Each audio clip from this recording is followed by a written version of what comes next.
Yo, what is up, Canes fans? The 2024 Canes spring game is in the books. And as you can tell, I am recording this without a tripod in my car, so watch out for the shaking, and I apologize for the view. In any event, it was good to get back down to campus for the first time in a long time for me. It is always good to roam around my alma mater at the University of Miami. Alma mater, stand forever on Biscayne's wondrous shore. But it was good to get down there and see a bunch of you, and see a bunch of former players, and see a bunch of my media types, and just get down there and suck in that Coral Gables air, baby. So, the spring game, as I had heard and as everyone would know, it was like calling it vanilla would be an offense to vanilla. It was extremely vanilla and simple on offense and defense, for that matter. We did see a wide receiver pass with Xavier Restrepo, but other than that, really no wrinkles. Pretty much straightforward. A lot of runs up the middle, a lot of passes, short passes, a couple of long balls. I think of the long balls, like 3 out of 4 or 4 out of 5. I don't know. We didn't get stats. Were long and over the receiver. But there was I think 1 or 2 that got caught. I would have to say probably from my vantage point, offensively, Isaiah Horton really showed out. Really like what that kid is becoming.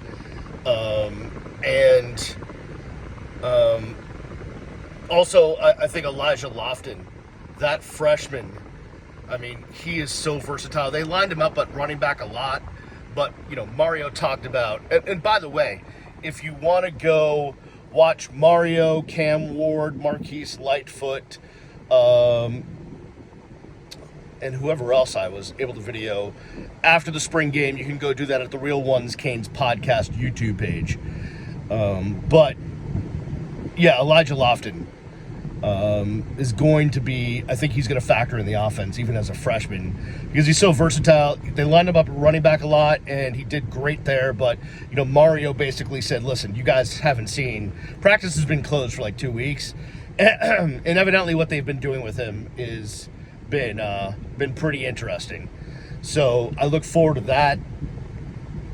Otherwise, like, you know, there was some good play. I was, to be honest with you, just because of the side of the field I was on, which would be if you're facing Cobb Stadium from the street, I was on the far sideline watching the game. But the big tackle, number 70, Markel Bell, 6'7" or whatever he is, he played great today. So that was good to see. That kid is, wow, he is a monster. Had a chance to see him, even without pads on and stuff after the game. He was walking across the field. He is huge, and he played really well. It was good to see Marquise Lightfoot, the kid from Chicago, get some run and do okay today. It was good to see Ruben Bain back in the mix after being, pay attention to what I'm doing here, injured for the last, since spring break. Okay, maybe you get my drift, maybe you don't.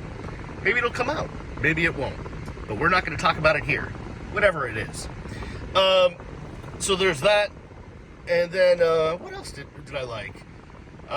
You know, I thought all the quarterbacks had their bright spots. Cam Ward definitely looked like he's QB1, did some nice things. Poff has got a nice arm. Got Emery, and then the 4-stringer, Ja'Cory, and who knows what his status is. Maybe by the time this video is uploaded, we'll know about guys in the portal. I have no idea.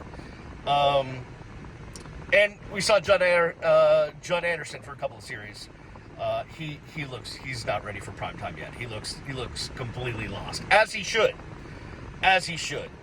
Defensively, you know, I thought Darryl Porter played amazing. Really, he stood out. I thought a lot of the linebackers stood out. was just, I think defensively they, it was so vanilla that, props to Demetrius Freeney for the pick six. I think that was off of Judd Anderson.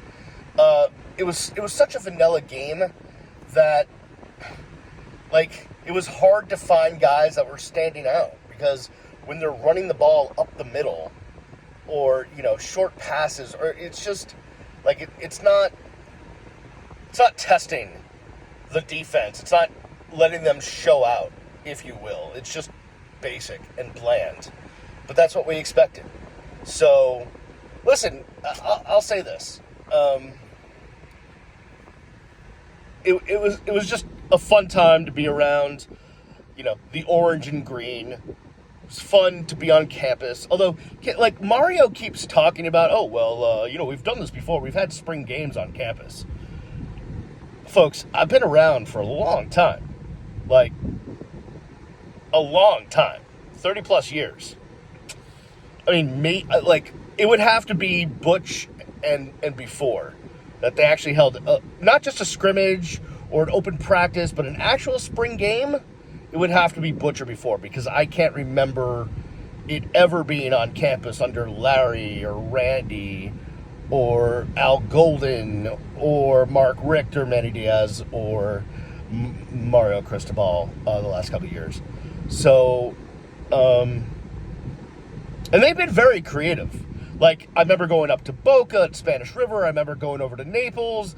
We did something in Hialeah, like Fort Lauderdale. Like, they've done some stuff all over the place. I don't ever remember them holding an actual spring game. I mean, they've held open practices or scrimmages and stuff on campus. I don't remember them holding a spring game on campus. I will say this. They did a good job. I mean, they had a ton of porta potties. They had great food trucks. There was the team store was there. They added the bleachers. It looked good. It was fine, and it was full. Capacity 5,500, and it was full. So they did a good job. I was lucky. The media got parking under the Metro Rail, so parking was easy for me. I don't know how you guys found it, if you went down parking in the garage or what have you, but yeah, it was fine. It was what I expected, really, like vanilla, but I wanted to get down there for myself and just see guys in person, see Cam Ward in person, see Isaiah Horton in person, see JoJo Trader, he made a nice grab or two, see Nye Carr get some run, just Ray Joseph, just see some of these guys. I wanted to see Lofton, got to see him. Elijah Arroyo dropped a couple, but then he made one big play. Riley Williams made a big play. X made a couple of big plays. And the offensive line looked pretty good, especially first string. And second string, it got a little hairy after that. Yeah, so it was, all in all, it was fine. It was just fine. If you were there, slide into the comments and let me know what you thought. Maybe you saw my fat ass waddling around in the sun. But, it was good.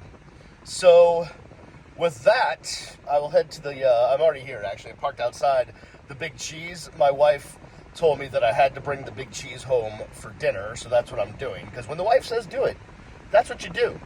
And, we'll continue. Brandon and I will have all the recap and transfer portal reaction on the Real Ones Canes podcast coming up this week.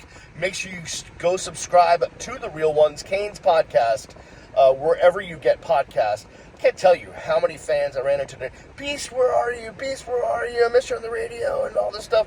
Hey, I miss being on the radio too, but it's okay because the radio is dying.